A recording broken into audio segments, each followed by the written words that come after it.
ബീഹാർ തെരഞ്ഞെടുപ്പിന്റെ തീയതി പ്രഖ്യാപനത്തിന് തയ്യാറെടുത്ത കേന്ദ്ര തെരഞ്ഞെടുപ്പ് കമ്മീഷൻ നവംബർ ആദ്യ വാരത്തിലാകും വോട്ടെടുപ്പ് എന്നാണ് സൂചന. ഒക്ടോബറിലെ ഛാട്ട് പൂജയ്ക്ക് ശേഷം മതി വോട്ടെടുപ്പ് എന്നാണ് രാഷ്ട്രീയ പാർട്ടികൾ കമ്മീഷനെ അറിയിച്ചിരിക്കുന്നത്. ഇത് പരിഗണിക്കപ്പെടാനാണ് സാധ്യത. അതേസമയം വോട്ടെടുപ്പ് മുന്നിൽ കണ്ട് വാഗ്ദാന പെരുമഴയാണ് ബീഹാറിൽ. ഇലക്ഷൻ സ്റ്റണ്ട് എന്ന വിമർശനം ഇന്ത്യ സഖ്യം ഉന്നയിക്കുമ്പോഴും പദ്ധതി പ്രഖ്യാപനം അവരെ ആശങ്കയിലാഴ്ത്തിയിട്ടുണ്ട്. ഇന്നലെ പട്നയിൽ തെരഞ്ഞെടുപ്പ് കമ്മീഷൻ വിളിച്ചു ചേർത്ത രാഷ്ട്രീയ പാർട്ടികളുടെ യോഗത്തിലാണ് ഛാട്ട് പൂജയ്ക്ക് ശേഷം മതി വോട്ടെടുപ്പെന്ന നിർദ്ദേശം വന്നത്. ഇത് പരിഗണിച്ചാൽ നവംബർ ആദ്യവാരത്തിലാകും വോട്ടെടുപ്പ് നടക്കുക. 2 ഘട്ടമായി നടത്തണമെന്നും ചില പാർട്ടികൾ ആവശ്യപ്പെട്ടു. ബുർഗ ധരിച്ചു വരുന്ന വോട്ടർമാരുടെ മുഖവും ഐഡിയും കൃത്യമായി പരിശോധിക്കണമെന്ന് BJP ആവശ്യപ്പെട്ടു.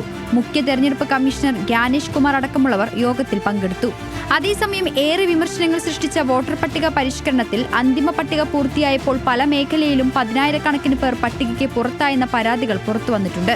ലക്ഷക്കണക്കിന് പേർ സംസ്ഥാനത്തൊട്ടാകെ പുറത്താക്കപ്പെട്ടെന്ന വിമർശനം ജയറാം രമേശ് അടക്കമുള്ള നേതാക്കൾ ആവർത്തിച്ചു.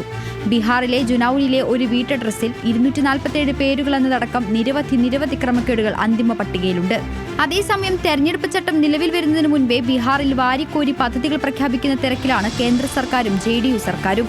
ഇത് ഇന്ത്യ സഖ്യത്തെ ആശങ്കയിലാക്കി. 62,000 കോടിയുടെ പ്രഖ്യാപനം കഴിഞ്ഞ ദിവസം പ്രധാനമന്ത്രി നടത്തി. ഇതിനു പുറമെ 4 മാസത്തിനിടെ 6 ജനപ്രിയ പദ്ധതികളാണ് നിതീഷ് കുമാർ സർക്കാർ പ്രഖ്യാപിച്ചത്. യുവാക്കൾക്ക് സർക്കാർ ജോലി, സ്ത്രീകൾക്ക് പ്രതിമാസ ധനസഹായം എന്നിവയാണ് ഇതിൽ പ്രധാനം. National desk, news Malayalam.